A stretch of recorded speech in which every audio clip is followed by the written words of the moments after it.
Hi all. So just trying to prepare for this playtest on Saturday, but Valve dropped a major one, Steam Link, essentially like a virtual desktop Oculus Link, Air Link competitor, obviously designed for their new wireless headset, the Decade, as we all know it. Really quite interesting. So getting into connecting to Steam VR is really, really quick, which is brilliant. Don't mind, there's a last overlay I have to disable here. Yeah, much quicker to get into. And it seems to behave pretty much just like a connected OpenVR headset, like an Index or something, which is really cool. Although I think for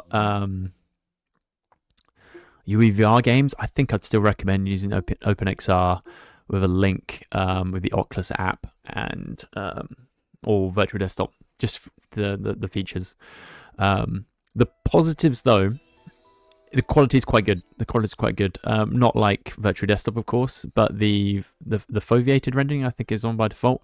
Seems like performance is just great. I do kind of miss changing the resolution in the UEVR menu and having to go into Steam VR to change the resolution. It's a bit like here. It's a bit of a pain, but it's fun. The main downside with Steam VR and OpenVR for this project is the dpad emulation. So at the moment you can use the capacitive touch thumb rest with a stick, the right thumb rest, left stick, or left thumb rest, right stick for the d-pad.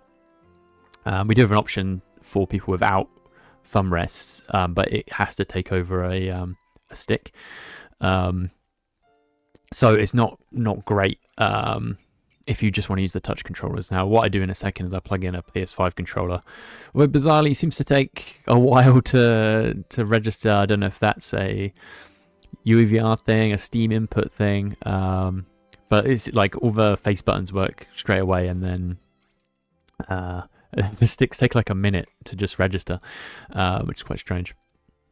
But I think if I was to recommend a new user, just connect to Steam VR, I think is probably be my recommendation. Compared to virtual desktop, it's a bit more setup.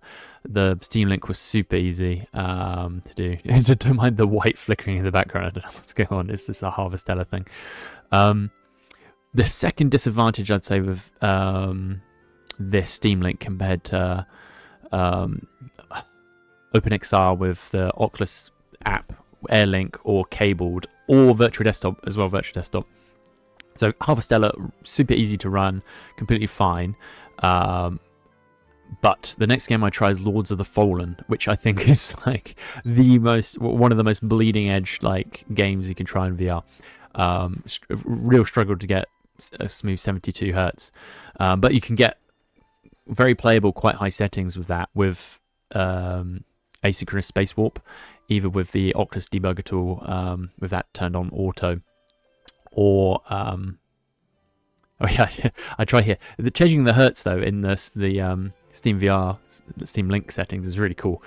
So I think I really hope they kind of improve it, add some things like space warp and like that thumb rest pass through. I don't know if that's possible, if like Meta's holding that back, but that would really elevate Steam Link for me. And I think probably I would recommend it. I mean, of course, it misses stuff like the pass-through, 10-bit color, the higher bit rate. But I think for most people, this is really good.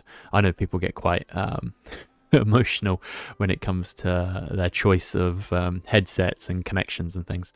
Yeah, it seems really good. So let's move on now to Lords of the Fallen. So Lords of the Fallen is... recently released game, DLSS, all this kind of stuff, which is really cool. But extremely heavy. There's some really fancy techniques in there. So it has DLSS, but even with performance DLSS and low, without that space warp to double it up, it really is struggling. Compared to my experience with OpenXR, I mean, this looks fine, like on the capture, the OpenVR capture. And playing this one in particular, I did notice more of the compression because it's a darker game than Harvestella.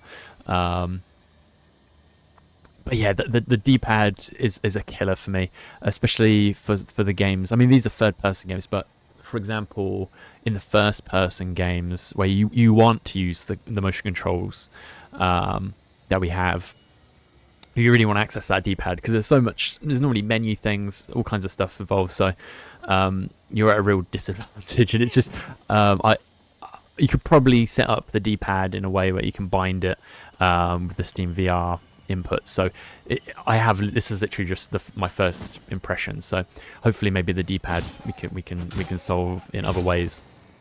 But it would be really awesome if they did have that capacitive thumb rest pass through to it. Which makes you think the Decad's not going to have it if that kind of thing's not kind of thought about.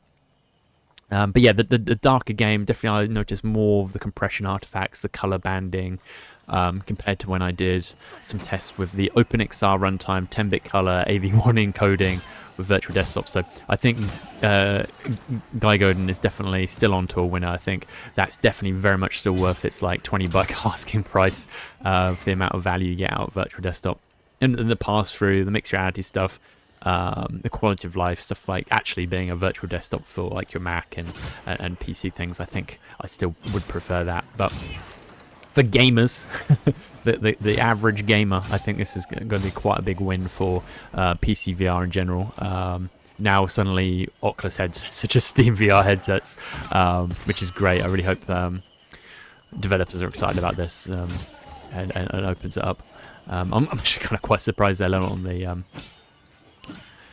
store. I'm just watching this footage out. It looks really smooth, but it's just not quite there. That's where the space warp I find is really quite handy in this, and you can like really get some settings up.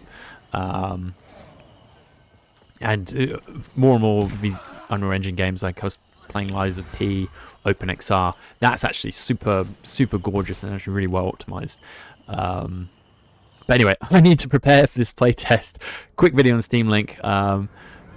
Really quite cool, but has limitations.